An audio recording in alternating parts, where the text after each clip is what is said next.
오늘 본문의 말씀은 하나님께서 약속하신 땅, 젖과 꿀이 흐르는 이 가나안 땅에 대한 이야기입니다. 우리가 잘 알고 있는 것처럼 이 가나안 땅을 정복하기 위해서 가장 먼저 첫 번째 상대해야 될 대상이 오늘 여리고성 함락, 첫 번째 초기 이야기입니다. 이미 우리가 잘 알고 있는 것처럼 이 여리고성은 아주 견고하고 튼튼합니다. 이스라엘 백성들이 첫 번째 상대하기에는 사실은 무리가 있는 성이라는 것을 이미 설교를 통해서 이전에 많이 들었던 이야기입니다. 또한 여리고 성에 있는 사람들은 이미 이스라엘 백성들을 절대 상대하지 않겠다라는 것을 오늘 1절의 말씀을 통해 성경은 말하고 있습니다. 다시 한번 우리 1절의 말씀을 합독하도록 하겠습니다. 이스라엘 자손들로 말미암아 여리고는 굳게 닫혔고 출입하는 자가 없더라. 아멘. 1절의 말씀 보니 굳게 닫혔다, 출입하는 자가 없다. 이 말은 이미 애굽에서 광야에서 크고 은밀하게 일하신 하나님의 그 놀라운 사건을 듣고 그 소문을 듣고 나서 여리고성은 성문을 절대 열지 않을 것임을 오늘 1절을 통해서 말하는 것입니다. 그러나 성도 여러분, 하나님께서는 이 여리고성을 가나안 땅에서 이스라엘 백성들이 살아남기 위해서 첫 번째로 정복해야 될 땅임을 말하고 있습니다. 그리고 그 명령 앞에서 이스라엘 백성들은 순종하며 나아갑니다. 왜 하나님께서는 많은 곳 중에서 먼저 이 여리고성을 함락하기를 원하셨을까? 두 가지 측면으로 먼저 생각해 봅니다. 한 가지는 이 군사적인 측면입니다.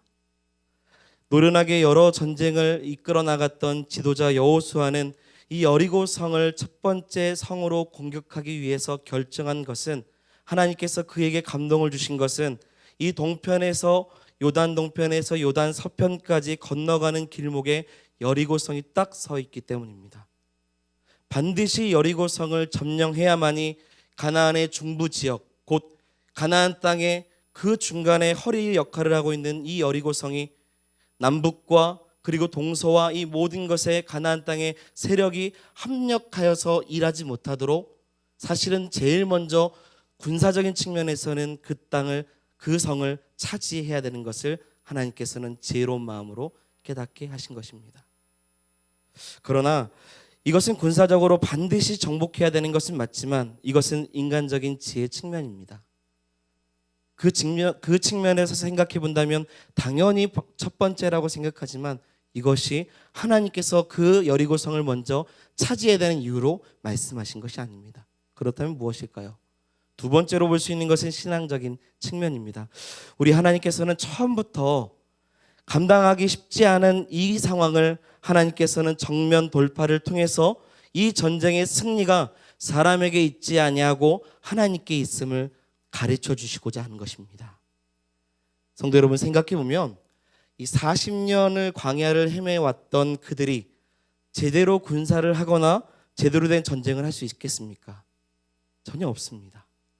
이스라엘 백성들이 할례할 때도 보면 원시적으로 부싯돌을 사용할 만큼 그들의 문명과 전쟁의 무기는 제대로 갖추지 않았습니다. 철과 동과 음을 갖추는 이 신세계의 무기 앞에서, 이방 민족 앞에서 이스라엘 백성들의 전투력은 하급인 것입니다.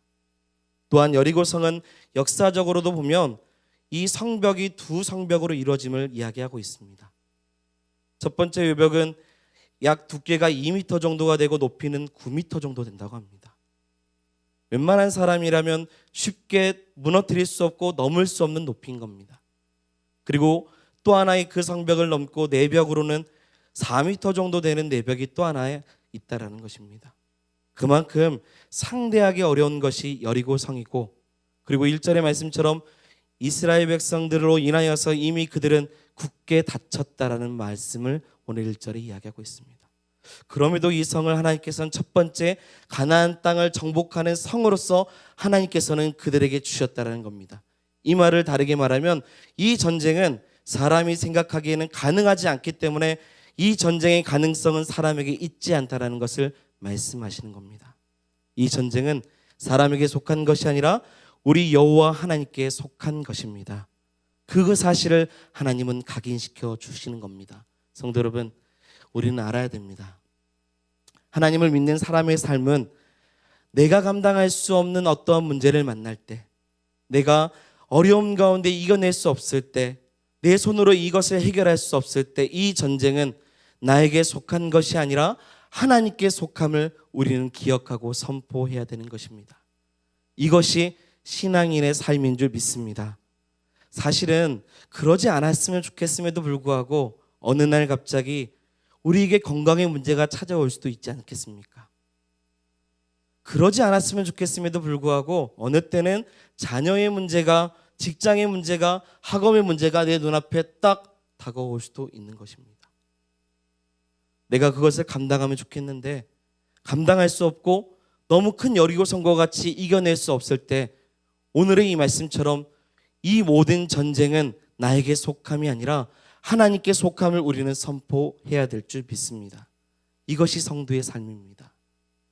철저하게 성도의 삶은 하나님께 내가 가지고 있는, 굳게 닫혀져 있는 모든 문제를 하나님께 가지고 나아가는 것입니다. 내가 감당할 수 없을 때, 내가 감당하겠다고 오히려 몸부림쳤을 때 오히려 그것은 더 꼬이게 되어 있습니다. 그래서 때마다 주의 전에 나와서 자녀의 결혼의 문제든 내 건강의 문제든 가정의 문제든 직장의 문제든 이 전쟁은 하나님께 속함을 고백하며, 하나님 도와주십시오. 나의 삶을 인도하여 주십시오. 내 삶을 역전시켜 주십시오. 하나님께 구하는 성도가 되어야 될 줄 믿는 것입니다. 그래서 하나님은 굳게 닫혀있는 이 문제 앞에서 하나님은 첫 번째 공격으로 이 여리고성을 공격하신 것이고, 이 모든 공격을 통해서 이스라엘 백성들은 앞으로 가나안 땅의 모든 전쟁이 하나님께 속함을 고백하며 나아가게 되는 것입니다. 우리 2절의 말씀도 같이 보도록 하겠습니다. 같이 읽어보겠습니다. 여호와께서 여호수아에게 이르시되 보라, 내가 여리고와 그 왕과 용사들을 내 손에 넘겨 주었으니. 아멘. 보라, 내가 여리고와 그 왕과 용사를 내 손에 어떻게 하신다는 겁니까? 넘겨주신다. 여기서 넘겨준다라는 것은 과거 형태입니다. 이 말은 아직 전쟁은 이루어지지 않았지만 하나님은 어떠신 겁니까? 이미 주셨고 나는 이미 받은 것입니다. 그러므로 이스라엘 백성들이 어떤 노력을 해서도 얻은 것도 아니며, 그들이 그 하나님 앞에 어떠한 공로가 있어서 받은 것도 아니며, 하나님은 높이가 9m이며 이중벽으로 되어 있는 이 여리고성을 마치 이스라엘 백성들이 아무것도 하지 않았음에도 불구하고 선물과 같이 주겠다. 이것이 하나님의 약속인 것입니다. 이것이 하나님의 은혜이고 하나님이 우리에게 주시는 방법인 것입니다. 그래서 성도 여러분, 반드시 하나님의 약속을 믿어야 될 줄 믿습니다. 같은 말을 반복한 것 같지만 어떠한 기도 제목을 가지고 있든지요, 내가 기도할 때 이미 하나님은 나에게 그것을 주실 줄 믿으며 기도해야 되는 것입니다. 그게 성도의 삶, 믿음의 사람의 고백인 줄 믿습니다. 너희는 마음에 근심하지 말라 말씀하셨습니다. 그리고 뭐라고 말씀하십니까? 하나님을 믿으라. 또 나를 믿으라. 예수 그리스도를 믿으라. 주님을 의지하는 삶이 되라고 말씀하시는 겁니다. 그럴 때 하나님은 이미 모든 것을 다 준비하시고 예비하셔서 구하는 이마다, 찾는 이마다, 두드리는 이마다 가장 좋은 것을 손에 붙여주실 줄 믿는 것입니다. 오늘 이 밤에도 기도할 때 그런 마음으로 기도해야 될 줄 믿습니다. 하나님 앞에 내가 감당할 수 없는 이 모든 상황 속에서 하나님 내 손에 붙여주시옵소서. 굳게 닫혀져 있는 누구도 풀 수 없는 문제를 주님 붙여주시옵소서. 그런 마음으로 구해야 될 줄 믿습니다. 성경의 말씀을 이어서 보면 그 약속을 믿고, 그리고 이 전쟁에 임하는 이 모든 이들이 어떻게 전쟁해야 될지 하나님께서는 3절부터 6절까지 말씀을 통해서 말씀하십니다. 우리 한 절씩 교독하겠습니다. 너희 모든 군사는 그 성을 둘러 성 주위를 매일 한 번씩 돌되 엿새 동안을 그리하라.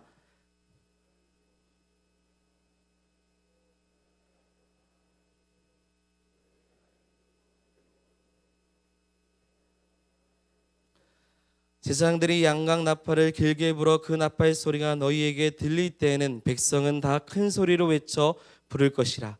그리하면 그 성벽이 무너져 내리니 백성은 각기 앞으로 올라갈지나 하시매, 눈의 아들 여호수아가 제사장들을 불러 그들에게 이르되 너희는 언약궤를 메고 제사장 7을 양각 나팔 7을 잡고 여호와의 궤 앞에서 나아가라고. 아멘. 하나님은 지금 언약궤를 따라서 여리고 성을 6일 동안 하루에 한 바퀴씩 돌고 마지막 날 7일째 되는 날 7바퀴를 돌으라고 말씀하십니다. 제사장이 길게 나팔을 불면 모든 백성들이 큰 소리로 외쳤을 때 그 성은 무너질 거라고도 말씀하십니다. 이때 이스라엘 백성들은 성에 들어가서 전쟁 가운데 승리할 것을 약속하시는 것입니다. 성도 여러분, 사실 하나님의 약속을 알겠습니다. 붙여주시겠다, 선물과 같이 주시겠다라는 것도 알겠습니다. 그런데 사실 단 한 번도 들어보지 못하는 방법으로 주신다고 한다면 누구나 사실은 당황할 것입니다. 우리는 성경을 알고 있지만 그 당시에 있는 이스라엘 백성들은 6일 동안 하루에 한 바퀴씩 돌고 마지막 7째 날에 7번 도는 것이 사람이 걸어서 돈다고 성이 무너진 소식을 들어본 적이 없습니다. 사람이 큰 소리로 마지막 날 외친다고 해서 그 견고한 성이 무너진다는 사실도 들어본 적이 없습니다. 이게 무슨 말이냐? 성도 여러분, 하나님은 마지막까지의 하나님의 방법도 인간이 상상할 수 없는 방법으로 이 전쟁은 너희에게 속한 것이 아니라 하나님께 속함을 이야기하고 너희의 방법이 아니라 내 방법으로 이 문제를 해결해 나가시겠다고 말씀하시는 겁니다. 하나님은요, 하나님 백성이 유능하고 똑똑하고 말을 잘 타고 전투를 능하게 잘한다고 해서 이 전쟁에 이긴다고 말씀하시지 않습니다. 성벽을 도는 횟수가 중요하다, 큰 소리로 외쳐야 된다, 그 크기가 중요하다라고 말씀하시도 않습니다. 이 전쟁은 적어도 하나님을 의지하고 하나님의 언약궤를 따라서 하나님이 주시는 방법이 아무리 우리가 생각해도 상식적이지 않을지라도 순종하고 불가능을 가능케 하시는 하나님으로 인하여서 그 하나님을 붙잡고 나아가는 사람만이 역전하시는 하나님의 놀라운 역사를 보게 될 것이라고 약속하시는 겁니다. 성도 여러분, 우리의 상식으로는 우리가 가지고 있는 기도 제목이 정해져 있습니다. 하지만 하나님께서 우리에게 주시는 그 놀랍고 무고한 하나님의 응답은 우리의 상식을 뛰어넘을 줄 믿습니다. 이미 포기해서 내가 생각하기에는 이 방법은 아닌데, 이렇게 기도하는 것은 상식적이지 않는데 라고 해서 나의 입술을 닫고 하나님을 찾지 않고 있다면 하나님의 그 전능하신 일을 우리는 못 보는 것입니다. 그래서 오늘 밤에도 기도할 때 나의 생각을 뛰어넘어서 내가 갖고 있는 가장 굳게 닫혀있는 문제 앞에 하나님의 도우심을 구해야 될 줄 믿습니다. 오늘 설교의 주제는 주님을 의지하는 시간입니다. 그래서 마지막으로 오늘 말씀을 한 가지만 더 보게 되면, 왜 하나님께서는 그렇다면 하루에 한 바퀴씩 돌게 하고 마지막 7째 날에 7바퀴를 돌게 하셨을까라는 겁니다. 여리고성은 대략 7,000평에서 한 8,000평 정도 된다라고 저는 보게 됐습니다. 사실 횟수로 따져보면 6일 동안 도는 횟수는 6번, 7일째 도는 건 7번, 총 합치면 17번입니다. 이것은 하루 만에 13바퀴를 다 돌 수도 있습니다. 그럼에도 불구하고 우리 하나님은 지금 하루에 한 바퀴씩 돌게 합니다. 사실은 대책 없이 이 성 주변을 한 바퀴씩 돌게 되면 오히려 성 위에 있는 사람들이 돌을 던지거나 화살을 쏠 수 있습니다. 오히려 더 위험에 처할 수도 있는 겁니다. 5바퀴, 벌써 5일째 5바퀴를 돌았음에도 불구하고 어떤 역사가 일어나지 않는다면 여리고 사람들은 처음에는 마음이 간담이 녹아 있지만 나중에 보면 하나님의 역사는 일어나지 않을 것 같다라는 생각도, 오히려 돌고 있는 이스라엘 백성들도 과연 될까라는 의심도 가질 수 있을 수도 있습니다. 그런데 그럼에도 불구하고 우리 하나님께서는 언약궤를 따라서 하루에 한 바퀴씩, 그리고 마지막 날에 7바퀴를 돌게 하셨습니다. 성도 여러분, 왜 하나님께서는 이렇게 하셨을까요? 제가 묵상했던 것은 하루에 한 바퀴의 삶이 우리에게 주는 도전이 과연 무엇일까? 내 삶에 하루에 한 바퀴 도는 것이 별일이 아닌 것 같지만 이 한 바퀴 도는 것이 무엇일까? 이것은 하나님을 전적으로 의지해서 살아가는 우리에게 분명히 날마다 하나님을 의지해야 됨을 가르쳐주고 있는 메시지인 겁니다. 24시간 중에서 1시간 한 바퀴, 이 한 바퀴를 도는 것이 어떤 의미가 있냐 물어볼 수 있습니다. 한 바퀴를 돈다고 해서 어떤 일이 일어나냐고 의심할 수도 있는 것입니다.